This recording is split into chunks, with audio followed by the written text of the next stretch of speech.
In this video, we will review two simple but essential concepts in linear algebra: linear combinations and span. Before getting into the video, consider checking my book, a conversational style book where linear algebra is explained with humor, visualizations, and real-life applications. The link is in the description. Now, back to the video. To start navigating the concepts of linear combinations, let's bring back the colors. We create orange by combining red and yellow. Okay, so 1 unit of red plus 1 unit of yellow produces orange. Now, say that we had more red in our mixture, for example, 2 units of red. The original orange will turn darker. Oppositely, if we had more yellow instead of red, the orange color would become lighter. Our little experiment suggests that those scalars that are just before the colors have an impact on the resultant color. It is also true that we can select any value for these same individuals, so let's make our color formula a bit more general. Let's replace the numbers with variables, say alpha and beta, and both of them are in R. For any real alpha and beta values, we will produce a different shade of orange.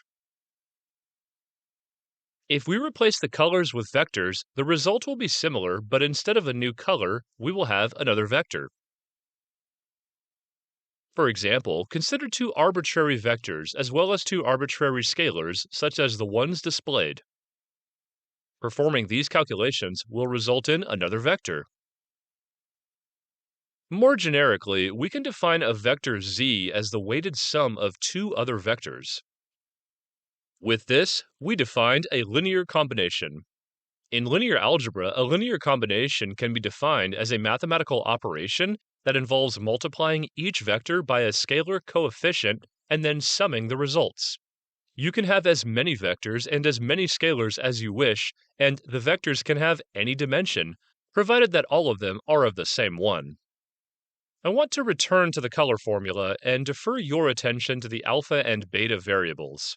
If we keep iterating through the values of alpha and beta, we will get several different shades of orange depending on the selected values of these same variables. As we can have any real value for both alpha and beta, this implies that we can construct any possible shade of orange. In mathematics, this is called the span.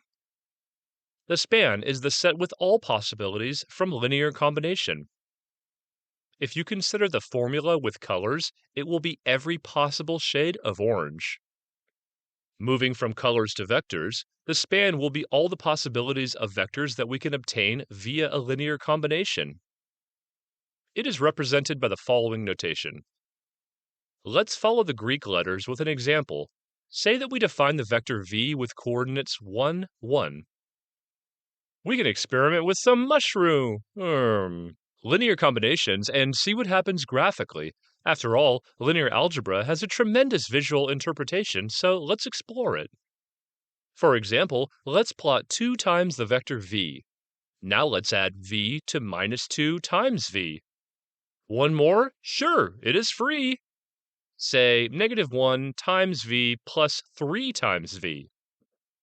On this particular case, the one where we just consider linear combinations of the vector v, the span is a line. On the next video, we will be looking into concepts such as linear dependence and linear independence.